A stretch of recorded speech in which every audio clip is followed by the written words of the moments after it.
na rin nila. Kaya matapang na ipinost ng Vice Mayor ng isang bayan sa Iloilo ang larawan niya at ng kanyang jowa. Out and proud. Ang sigaw ng netizens, meron naman daw silang ganyang gray na bestida. Pero wala naman daw silang ganyang papa. At mas nilanggam pa sila sa dedication sa cake. Happy Mansari, Mom and Dad. Ang post na ito para gunitain ang mansari ni Mom o ni Kalay sa kanyang dad o ang boyfriend niyang si Jazz. My life biggest security is not just in loving you, but in knowing that you will always be there to love me back, no matter what. I love you, Dad. Sana all happy. Love wins. May nanalo na. Pero ang iba, napataas ang kilay. Ang jowa pala kasi ni Jazz na si Kalay, ang kasalukuyang Vice Mayor ng Alimojan sa Iloilo. Si Vice Mayor Jeffrey Alonsabe. Ang sabi, 34 na taon nang nanunungkulan si Vice dito sa Alimojan. 6 na taon na Vice Mayor. Mayor sa loob ng 9 na taon. Habang nanunungkulan po ako na Mayor ng bayan namin. Ito po ang mga awards.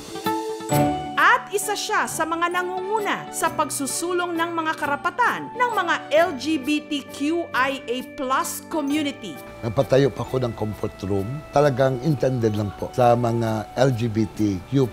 Para hindi naman ma-discriminate. Noon pa man, bukas na libro na raw ang kanyang buhay sa kanyang mga nasasakupan. Kami dyan sa Alimojan, open sa ay mabuligon, palapitan sa mga tao. Okay man, bisan bakla ka na, pero di dyan naman nakita nga bisan bakla ka na, residido kita na sa pagbulig ka naman. I am what I am. I am true to myself.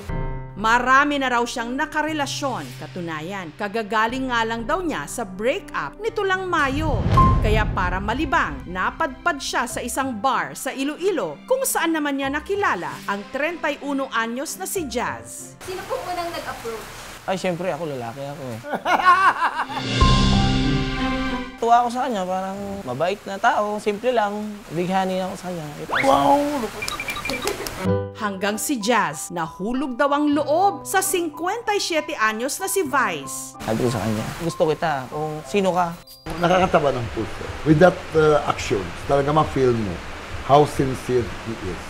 Ang pagod sa isang oras na biyahe ni Jazz mula Iloilo City hanggang sa bayan ng Alimojan, napapawi raw sa tuwing nakikita niya si Kalay. Siyempre, ang haba ng hair ko. Dumating pa nga sa punto na palaging mainit ulo niya. Pero sabi ko sa kanya, ako tubig, ikaw apoy. Ako na lang mag-a-adjust sa'yo palagi. Wala namang mahirap pag talaga mahal mong isang tao. Pero ang hindi alam ni Jazz, ang kanyang nililigawan, Vice Mayor pala.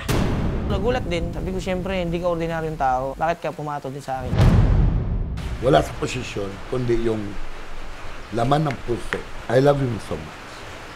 Para matansya ni Vice kung itutuloy pa ni Jazz ang panunuyo sa kanya, inimbitahan niya ito na pumunta sa kanyang oath-taking nito lang June 25. Sinubukan ko lang kung talagang mahal niya ako, sasamahan niya ako. Sisipot kaya si Jazz? Wala akong sinabi na pupunta ako. Basta pumunta ako ron, para sa kanya rin. Pakita ko sa kanya na suporta ako sa kanya. Pero nakita ko siya, na-blush ako. Ganyan ang estado ng trabaho niya. Vice Mayor siya, sa dami niyang stress, nagagawa pa rin namin maging masaya. Ano lang yung time na ibibigay mo sa akin, sige, pakasaya ko na sa oras na yun.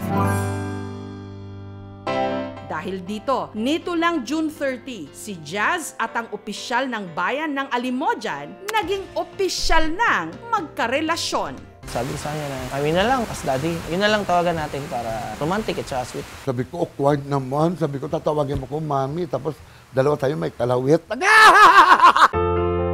Tuwing kumakain kami, hinimahimayan niya ko ng ulam. Sa taning buhay ko, hindi ko nakaranas ng gano'n.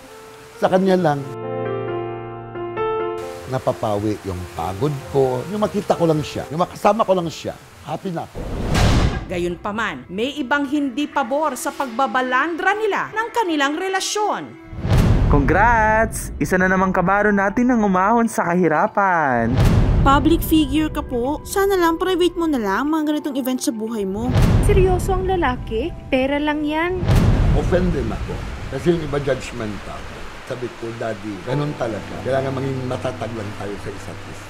Yung connotation ng tao. Pag may relasyon ang isang LGBTQI gaya namin sa isang lalaki, pipirahan yan, gagamitin yan.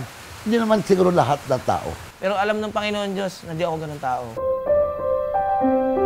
Sama ba maging masaya sa taong kasama mo ngayon? Hindi pera ang kaligayahan ng tao para sa akin. Ibang-iba siya sa lahat. And I am very, very proud of my partner kasi he is not a gold digger.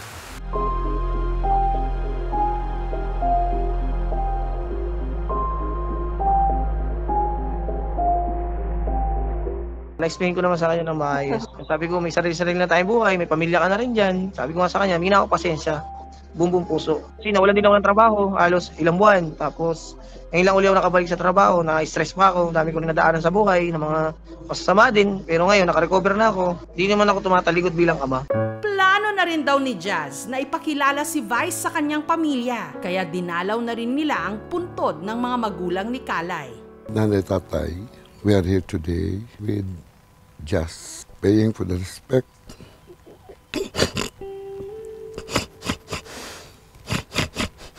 For our relationships. May you continue to bless us. And Lord, guide us every day.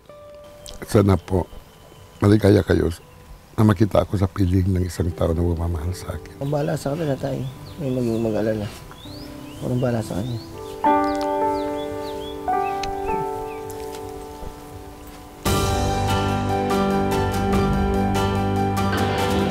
Nito lang Biyernes, isinagawa ang inaugurasyon sa mga bagong halal na opisyal ng bayan ng Alimodyan at kabilang dito si Vice Mayor Kalay. Kasiya naman. Congratulations.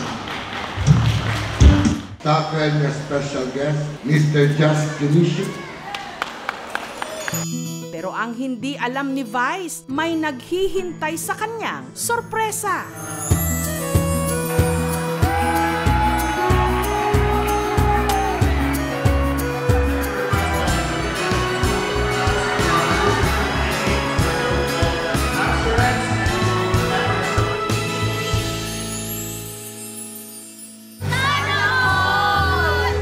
Wala pa yatang guidelines ang DILG kung ano yung do's and don'ts in social media posting. Wala siyang masyadong nalabag doon kasi nga pinost naman niya yun sa private space niya. So kung mga private matters yung ipopost nila, doon lang sa friends nila para hindi sila nababash.